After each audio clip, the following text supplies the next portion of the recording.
the shadow side of the feminine. So yesterday was an introduction to the shadow, or a deepening for those who already know about the shadow.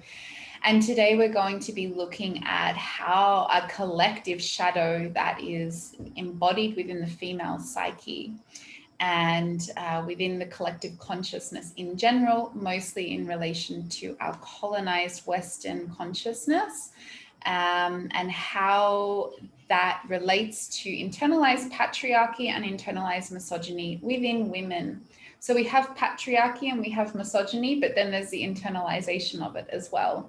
And so I'm going to be looking at how we as women, how we as female-bodied beings perpetuate misogyny and perpetuate the patriarchal paradigm. And I'll also give a brief overview of what I mean by patriarchy as well, because I'm not talking about a male-dominated paradigm. I'm more talking about a dominated paradigm, a paradigm of dominance that we as human beings swim in. It's the air we breathe, it's the water that we swim in. And there's a lot of attitudes that all genders embody when it comes to patriarchy. So I just want to make it clear that I'm not talking about men dominating women, though there is also that frequency that has been happening for thousands of years that have contributed to this misogyny that we experience as women, what we have had placed upon us, and then for us within our nervous systems and intergenerational trauma have kind of adapted into as normal. Yeah, it's just how it is. And a lot of it's unconscious and a lot of it's conscious. And even when it's conscious, it's still just kind of how it is. Yeah.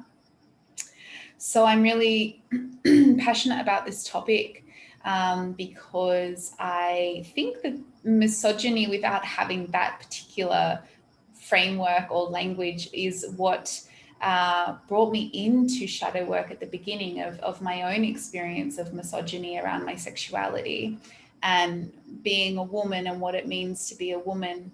And it really started out, my inquiry really started out in relation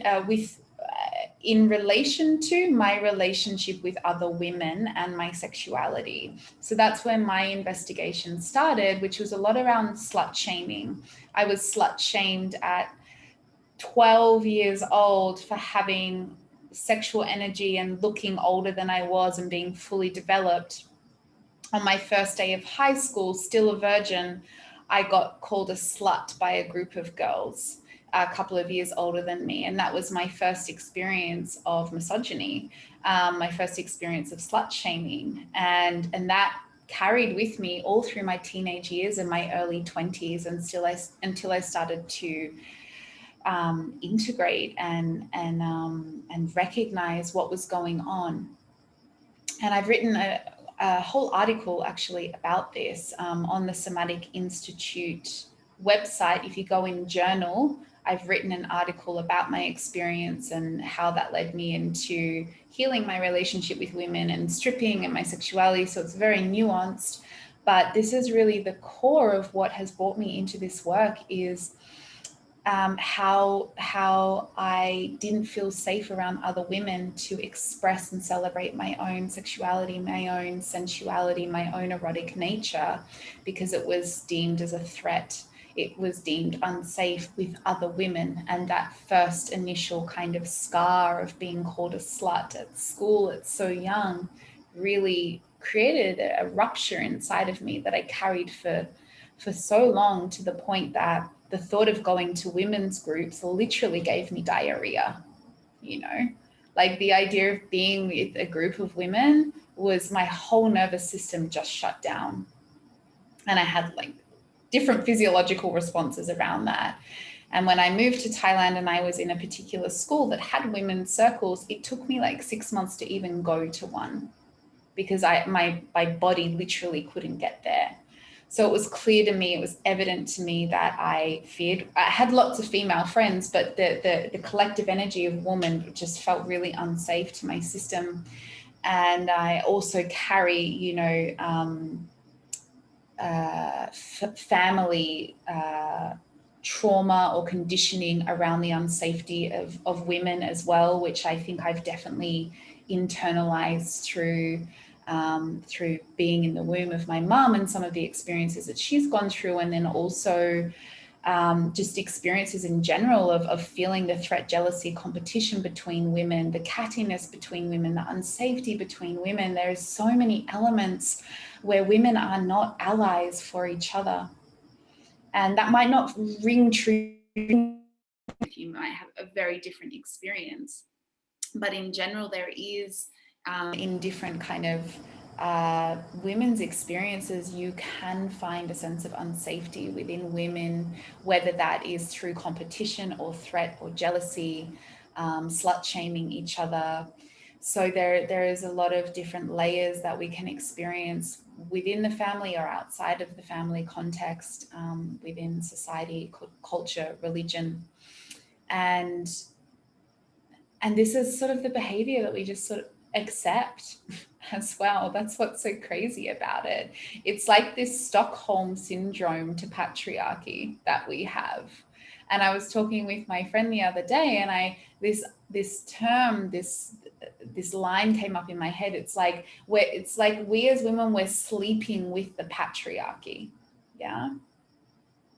And that's what it feels like when we start to really look at the attitudes, the embodiment, the behavior that we internalize and hold and perpetuate as women. And it's really freaky to start kind of recognizing it, because so many of our attitudes and beliefs are literally through our DNA, kind of, or our cells, let's say our cellular formation is and the nervous system, the social nervous system of women is born into this. So it feels incredibly normal, but it's not. And this is, where the dominator paradigm of the past 4,000 years has really infused this particular consciousness, the transcendence from the body into the mind, and this masculine oriented way of being. And again, that's not gendered, it's a way of consciousness. So again, this work is about a descent back into the body, a descent back into the earth, a descent back into the feminine, or as Maya Luna, a friend of mine and teacher, calls the deep feminine current of reality. And so this is very much about just, again, as I was speaking yesterday, peeling off those layers, starting to see like, what layers have I got on me that I'm not seeing clearly? So this is more of an educational piece today, and maybe you're familiar with some of this information, maybe it's going to be new for you. But I really want to empower us as women to take responsibility and also not fall into woundology or victimhood, that we are a victim to something, but we must also see how we perpetuate it and embody it. Yeah. It's really important. Otherwise, we are staying stuck and fragmented in a paradigm that we do have a choice to move out of. And if we have the privilege to do this work, we must do this work, because there are millions of women around the world that don't have the opportunity right now to do this work. Yeah, they are living in cultures of deep oppression. So, as uncomfortable and challenging as this work can be, I think it's our duty as women to start looking at this and embodying freedom and safety and aliveness for the female consciousness, yeah, and for the earth, for the collective consciousness. So it can get quite meta when we look at this work, because I really believe that when we are doing the individual work, it does impact the outside, because our frequency is shifting, our lens is shifting. Oh, please mute yourself. Everything in our system starts to shift when we step out of a paradigm, and that paradigm, stepping out of the paradigm, is stepping out of a trance state. Yeah, it's like we're in a trance, we're in a trauma response. when it comes to internalized misogyny and patriarchy. And as I was speaking yesterday, we really need to start where we're at, where we are today. And everyone's process and journey is different. And it might take many years to reach a space of safety within our own body to start stepping out of some of this embodiment. I still carry so much internalized misogyny within me. Yeah. So as someone who's bringing a voice to this, by no means have I overcome it. I'm more interested in creating community around it and unpacking this together and learning from other women as well. So I'm not sitting as in the seat of an expert at all or a master at this topic, but I'm passionate about it and I'm in relationship with it. And I want to invite others to be in a relationship with this material with me, so I'm not as alone and that we can share our experiences and support each other through this, because it's big work and we can't do it alone. So I hope that this information touches you in some way and that we can hold each other's hands together through the dismantling of internalized misogyny and patriarchy.